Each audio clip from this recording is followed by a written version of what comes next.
What's up mga ka-good vibes? So, Sabado ngayon. Wala naman talaga kaming plano mag-ride kasi may plano kami na mag-antipolo bukas. Pero, ewan ko ba, ba't ganun? Pag yung mga hindi pinaplano, mas lalong napapalayo yung mga ruta namin.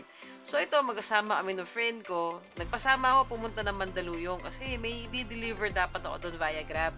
Pero sabi ko, sige, tara, tayo na lang mag-deliver doon.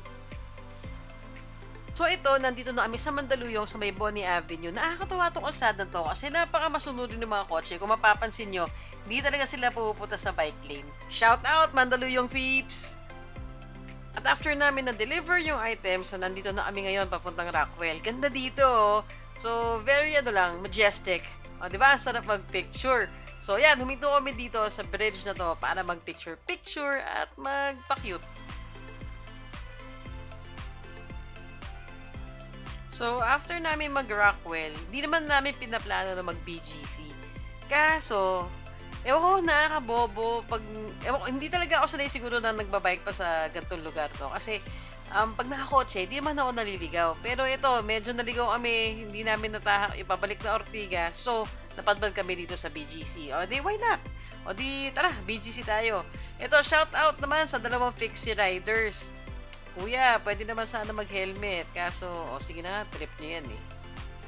Pero paalala na lang din sa mga siklista na sana nag-helmet tayo kasi pinala yung protection natin. As in, open na open yung katawan mo. Yung ulo mo, yun na lang din yung protection mo, ba? Diba? So, yun lang. Reminder to everyone na always wear your helmet. And also, we have to follow the traffic rules din. Tulad ng mga kotse, sinusunod nila yung mga traffic lights. So, sana tayo din. Ba? Diba? At after namin mag-ikot-ikot sa BGC, nandito na kami sa bridge. This is the bridge linking BGC going to Pioneer. Nakakatuwa lang tong bike lane nila dito kasi ang payat. Sana all payat, diba? So ito, nandito na kami sa Ortigas. Ito mismo yung kaharap ay Metro Walk. Grabe, wala na palang halos laman niya Metro Walk do. Kasi magiging subway station yata to, not sure. Basta, gagawin siyang station ng bagong, hindi ko alam. So, i-research nyo na lang.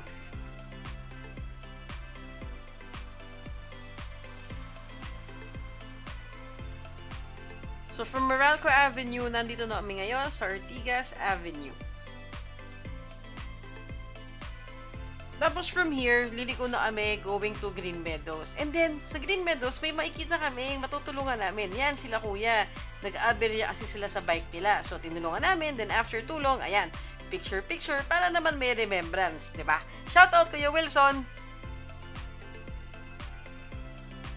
So, from Green Meadows Avenue, umakyat na kami dito sa may Temple Drive. Okay din dito, pag-bike, kung gusto nyo mag-ensayo ng mga ahon-ahon. So, ikutin nyo lang yan. Temple Drive, Green Meadows, sakit baba lang kayo doon. Ayun, so anyways, ito, pagod na kami, uwi na kami. And I guess dito ko na rin tatapusin itong vlog na to. I hope you learned something from this. Kung wala naman, sana nag-enjoy ka. Until next time, ingat!